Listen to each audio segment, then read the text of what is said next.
जब भी कोई व्यक्ति गौतम बुद्ध के संघ में शामिल होता था तो बुद्ध उसे सबसे पहले शांत रहने के लिए कहते थे। ध्यान की अवस्था में जाने से पहले उस भिक्षु को शांत रहना सिखाया जाता था। आज के दौर में हर तरफ सौरी शोर है। इसकी वजह से दिमाग में तनाव पैदा होना लाजमी है। ऐसे में अगर आप हर रोज कुछ देर मौन रहने का अभ्यास करते हैं तो इससे आपके तनाव पैदा होने वाले हार्मोन के लेवल में कमी आती है। इससे आपका दिमाग शांत होता है, गुस्सा नियंत्रित रहता है और तनाव बढ़ाने वाले हार्मोन्स का लेवल घटता है। आज के इस वीडियो में हम जानेंगे कि किन मौकों पर हमें शांत रहना है और किन मौकों पर हमें बोलना है और शांत रहने से हमारे अंदर क्या बदलाव आ सकता है। दोस्तों, संध्या काल का समय था। गुरु अपने सभी शिष्यों को बुलाते हैं और कहते हैं, कल सुबह सब लोग नदी में स्नान करने के बाद तुरंत हमारी कुटिया के सामने उपस्थित हो जाना। सभी इसी से हैरान रह जाते हैं कि हम लोगों ने कुछ गलती की है क्या, लेकिन गुस्से से यह कहते हैं कि हो सकता है कि गुरुजी कल सुबह कुछ अच्छी बात बताने वाले हैं। सब लोग रात को सही समय पर सो जाते हैं और सुबह उठकर सभी लोग नदी में स्नान करने के बाद वापस गुरुजी के सामने उपस्थित हो जाते हैं। गुरु कहते हैं, आज हम तुम सबको चुप रहने के फायदे के बारे में बताऊंगा। गुरु कहते हैं, 10 मौके जहां पर चुप रहने से होता है लाभ और बोलने से नुकसान। गुरु कहते हैं, अगर आप इन 10 मौकों पर शांत हो गए यानी मौन हो गए तो आप जो चाहेंगे वही मिल जाएगा। आपकी जिंदगी में चमत्कारिक बदलाव शुरू हो जाएंगे। जरूरत से ज्यादा बोलना या चुप रहना दोनों ही अच्छी बात नहीं है। जैसे जरूरत से ज्यादा बारिश हो जाना या फिर धूप दोनों ही दिक्कत देती है, उसी तरह अनावश्यक बोलने से भी काफी नुकसान होता है। गुरु कहते हैं कि पहला ऐसा मौका जहां पर व्यक्ति को चुप रहना चाहिए, बिना तथ्य के ना बोले। गुरु ने कहा, अगर आपके पास कोई तथ्य नहीं है तो वहां चुप रहने में ही भलाई है। चुप बैठने से दिमाग में नई कोशिकाओं का निर्माण होता है और इससे ज्ञान की वृद्धि होती है। बोलने में भलाई वही है जहां आपको किसी चीज के बारे में पूरा ज्ञान हो। अगर आप बिना तथ्य के कहीं बोलते हैं या फिर बेवजह बोलते हैं तो आपका वहां मजाक भी बन सकता है। अगर आपके पास पर्याप्त जानकारी नहीं है, ऐसी जगह पर बोलने से आपका मजाक तो बनी रहेगी, साथ ही साथ लोगों का भरोसा भी आपसे उठने लगेगा। इसलिए ऐसी जगह पर शांत रहो जहां तुम्हें पता ना हो कि क्या बोलना है क्या नहीं। कई बार कुछ लोग ऐसे होते हैं जो हर जगह अपनी उपस्थिति बताने लगते हैं।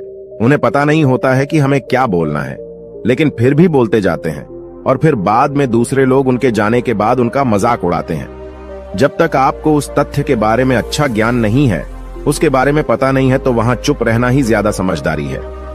गुरु ने कहा, दूसरा ऐसा मौका जहां पर व्यक्ति को चुप रहना चाहिए। शब्दों से न पहुंचे ठेस, अगर आपके शब्द किसी को मानसिक ठेस पहुंचा रहे हैं तो वहां चुप हो जाना चाहिए। कमजोर व्यक्ति के बारे में कुछ भी बोलकर आप महान नहीं बन सकते हैं। महान आप किसी कमजोर का साथ देने में बनेंगे। कई बार होता है कुछ लोग अपने से छोटे व्यक्ति को भला बुरा कहते रहते हैं। सामने वाला इंसान तो कद से आपसे छोटा है, वह आपको कुछ नहीं बोलेगा, लेकिन आप उसकी नजरों में गिरते चले जाएंगे। हो सकता है कि कल वह भी आपसे पद में बड़ा हो जाए।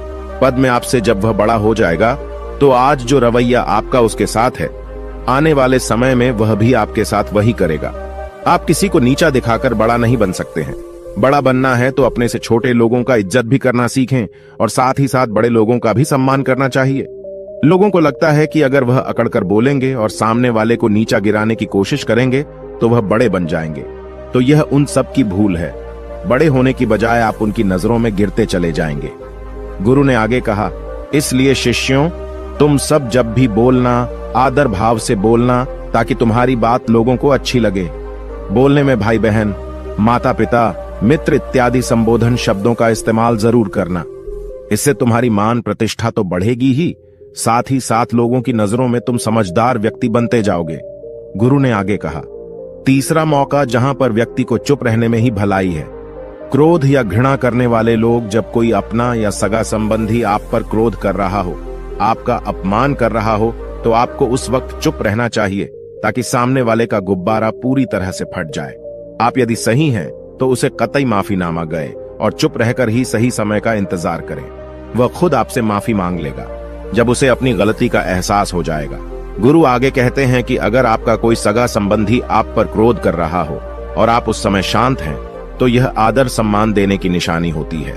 इससे न कोई छोटा होता है और न ही बड़ा। अगर आपको क्रोध आ रहा है तो आप या तो वहां से किसी का अनादर किए बिना चले जाएं या फिर चुप रहें। क्रोध करने से आपके रिश्ते, खराब होंगे। क्रोध करने से हमेशा क्रोध करने वाले व्यक्ति का ही बुरा होता है। गुरु आगे कहते हैं कि एक बार की बात है, एक सांप जंगल से भागते हुए किसी राजा के घर में पहुंच गया। लोगों ने छेड़खानी की तो वह बहुत ही गुस्सा हो गया, जिससे घर में जो तलवार पड़ी हुई थी उसी को लपेटकर कसने लगा और धीरे धीरे उसका पूरा शरीर कट गया। ठीक उसी प्रकार हमारा गुस्सा भी हमारे शरीर को तलवार की भांति काटता रहता है। गुस्सा ध्यान से खत्म होता है प्रतिदिन। अगर आप ध्यान की मुद्रा में बैठे हैं तो आपका गुस्सा आपके नियंत्रण में रहेगा। गुरु आगे कहते हैं कि यह तरीका है कि आप प्रतिदिन ध्यान का अभ्यास करें। इससे आपके शरीर में जो हार्मोन्स गुस्से को बढ़ावा देते हैं वह सब तुम्हारे नियंत्रण में रहेंगे, जिससे शरीर गुस्से पर आसानी तुम्हारा से काबू पा लेगा। लेकिन एक तरीका यह भी है कि जब भी आपको गुस्सा आए तो आप यह समझने का प्रयास करो कि क्या मेरा गुस्सा जायज है या नहीं। हमें वहां पर बोलना चाहिए कि नहीं। जब आप खुद इस बात का आकलन लगा पाएंगे तो आपको खुद पता चल जाएगा कि हमें गुस्सा करना चाहिए या नहीं। फिर भी आपको गुस्सा आ रहा है तो आप वहां से हटने का प्रयास करें, वहां से दूर चले जाएं। धीरे धीरे समय के साथ आपका दिमाग शांत हो जाएगा।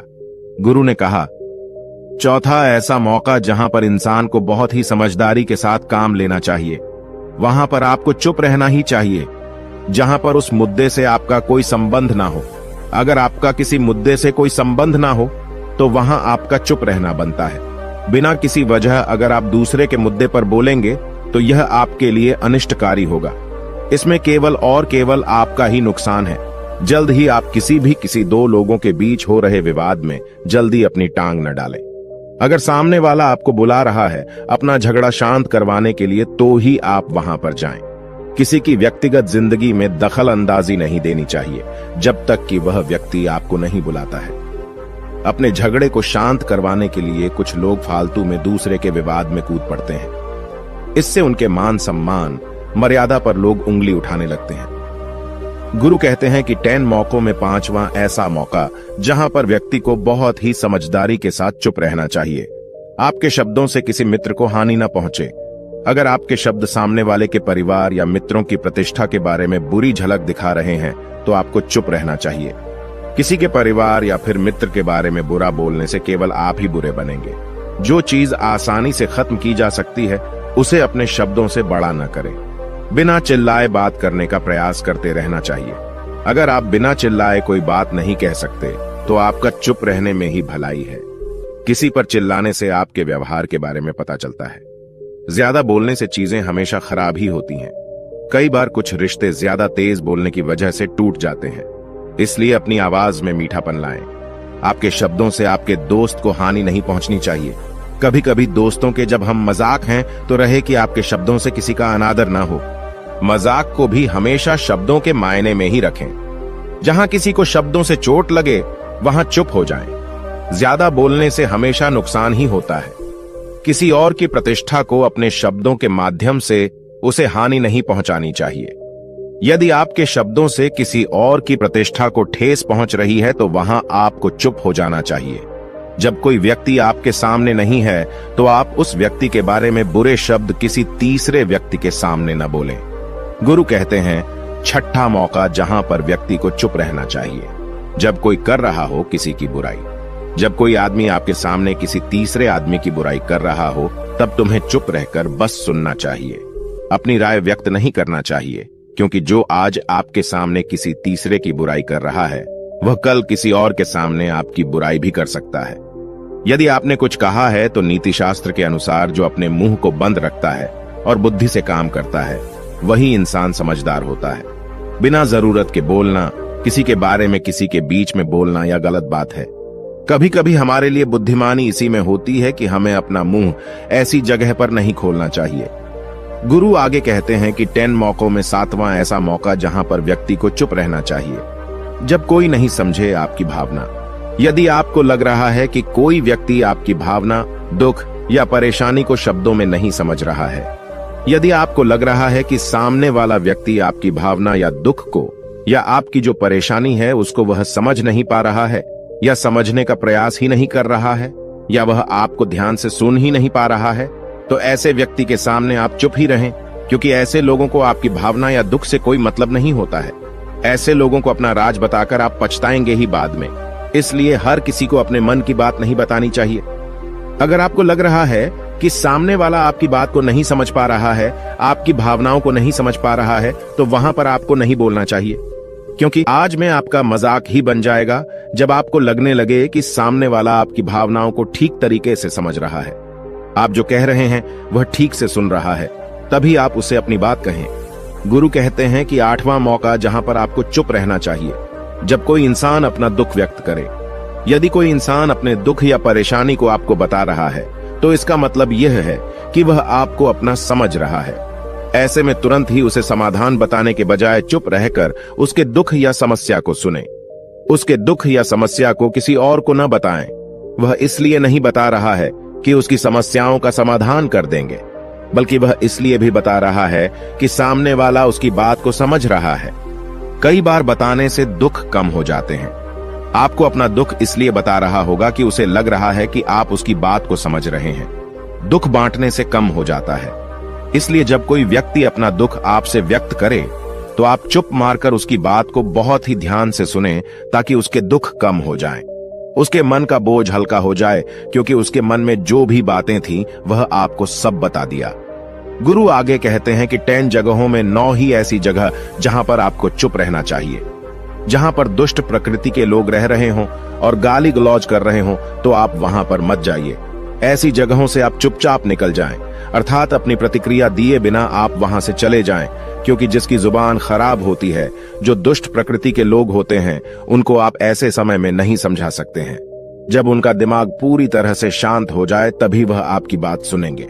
इसलिए जहां पर दुष्ट प्रकृति के लोगों आपकी बात को न मानते हों और न ही सुनते हों, तो आपको वहां पर नहीं बोलना चाहिए।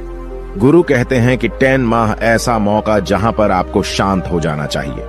अपनी सफलता का राज हर किसी को न बताएं। कई बार होता है कि कुछ लोग जो सफलता को बहुत ही जल्दी अर्जित कर लेते हैं, वे हर जगह अपनी सफलता का ढिंढोरा पीटने लगते हैं। ऐसे में क्या होता है कि कई लोग आपकी सफलता से खुश नहीं होते हैं।